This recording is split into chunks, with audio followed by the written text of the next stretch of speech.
Мына сырдың бойында атақты Жиенбай деген жырау болған. Сол Жиенбай жыраудың әйелі Балшаш анамыз.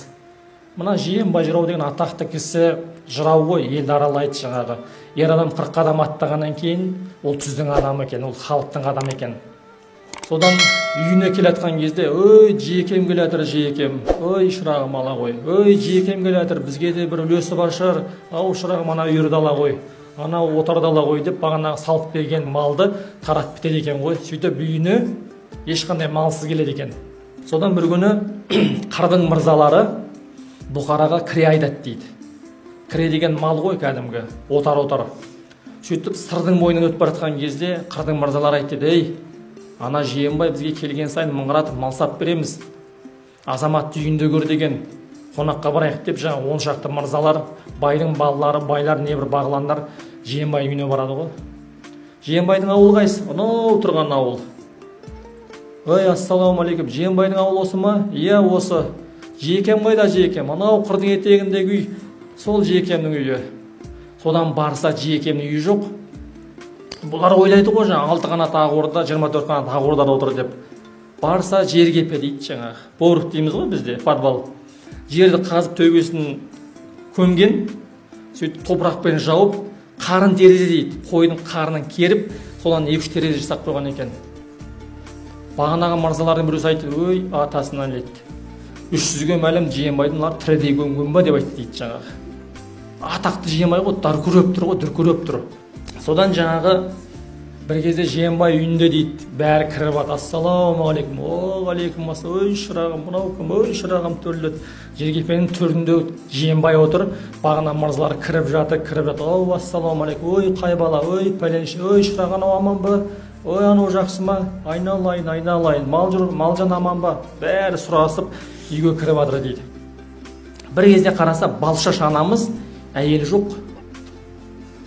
Содан ары отырады, бері отырады, қал жағдай сұрасады. Бір заманда барып жаңағы енді ас су қойылу керек қой, қымыз қойылу керек. Қазақ деген қонағын керемет күткен. Не қымыз жоқ, не басқа жоқ.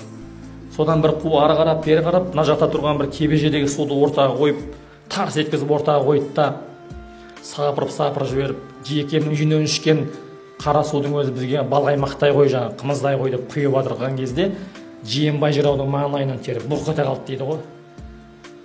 Жүйрік атта жал болмайды, ер жігітте мал болмайды деген екен. Жүйрік атта қалай жал болсын, егер ол күнде бәйге шауып олжан әкеп жатса, ер жігітте қалай мал болсын, ол ағайын туыспен бөлісіп жатса. Көрдің ба? Сонда бағана жоқшылық деген нәрсе ғой, анар сынап кеп отырған біліп отыр ғой. Маңлайынан теріп бұрқ ете қалды дейді. Сонда бәрі қарап, өй, жиекемді ұятқа қалдырмайық, ау жиеке жүріңіз, мына жақта пәленше деген байдың үйінде ас суымыз сойылып, сөрде қонақ жайымыз дайындалып, сізді өзіңізбен алып кетейік деп келді, жиекем жүріңіз, ау шырақтарым, солай екен, сол дұрыс екен деп бәрі тұрып жатыр дейді. Біраз уақыт отырған ғой, 1-2 сағат. Бір кезде далаға шығып қараса, алдыңғы топ тоқтап қапты. Жиенбай артынан шықса, күнгей бетте бағанағы 2 тайғаздан бұрқ етіп қайнап жатыр дейді ғой жаңағы. О, шырақтарым өзі де пысық болған екен ғой, кіріңдер деп үйге кірісті дейді жаңағы.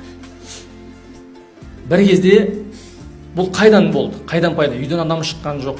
Мына біздің бабаларымыз үйге қонақ келген кезде ері төрде отырады, әйел адам босағада отырып, ердің бұйрығын күтеді. Абыройлы қонақтар келсе бағанағы түйемен, биемен нені сояды? Тай сояды, басқа қой сояды дегенде ерінің бұйрығы берілу керек. Сол кезде қамдана бастайды. Келген мезетте әйел зытып шыққаны жоқ болған ғой жаңағы. Сонда Жиенбай жырау не істерін білмей тұрған кезде бағанағы әйелдің істегенін қараңыз. Мамағашта байланып тұрған кершолақ атты ер-тоқымын сыпырып алып, көрші жігіттерді жинап, атты Жиенбай жыраудың жалғыз аты Сапарға мінетін 2 қазанға бөліп салып жүрген екен ғой. Сонда айтқан екен, 300-ге мәлім жиекем ұяттан өлгенше астындағы кершолақ аты өсін деген екен. Қараш, ерге сын, ерге, ер азаматқа мін болатын жерде, халыққа сын болатын жерге Балшаш анамыз құтқарды да жаңағы. Қараңыз, астындағы жалғыз атын сойып тұрып, 300-ге мәлім жиекем ұяттан өлгенше астындағы кершолақ аты өсін деді. Сонда бағана жиенбай ананы естіген кезде көтерілді дейді ғой былай: сөйлеші тілім сөйлеші, жан шіркіннің сауындай бүгежектеп жатырмын әлі де болса жазылмай. Сонда да шіркін тілім сөйлеші, жан шіркіннің сауындай. Сөздің бәрі танымал, қорадағы өзіңнің ең таңбасылған қойыңдай деп кетті дейді ғой бағанағы. Жырлаған кезде ой алла, әруағын сол кезде көрдік дейді ғой жаңағы. Ана әйел көтеріп жіберген ғой жаңағы. Көрдіңіз ба? Мінекей осындай бабалардың, текті бабалардың ұрпағымыз. Қай жеріміз кем айтыңдаршы. Біз оларды менсінбейміз. Ешкілік, оқымаған, тоқымаған, білімсіз деп. Керісінше біз ғой оқымаған, біз ғой тәрбие алмаған. Қараңыздар, біз қазір озып кетті деп мақтанамыз да, дамыған заман. Біз мынаумен ғана оздық, телефонмен ғана оздық, технологиямен оздық. Ал олардан біз озылғанымыз жоқ. Олар тектіліктің кәдімгі үлгісі еді ғой барлығы. Ұят пен ар-намыс бойларына тұратын. Көрдіңіз ба? Осылай ер азаматыңыз құрметтей білсеңіз, ғазиз басыңыз ешқашан қорқылмайды.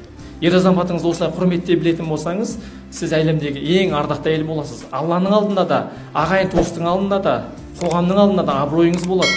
Балаларыңыз алдында да керемет ана бола білесіз.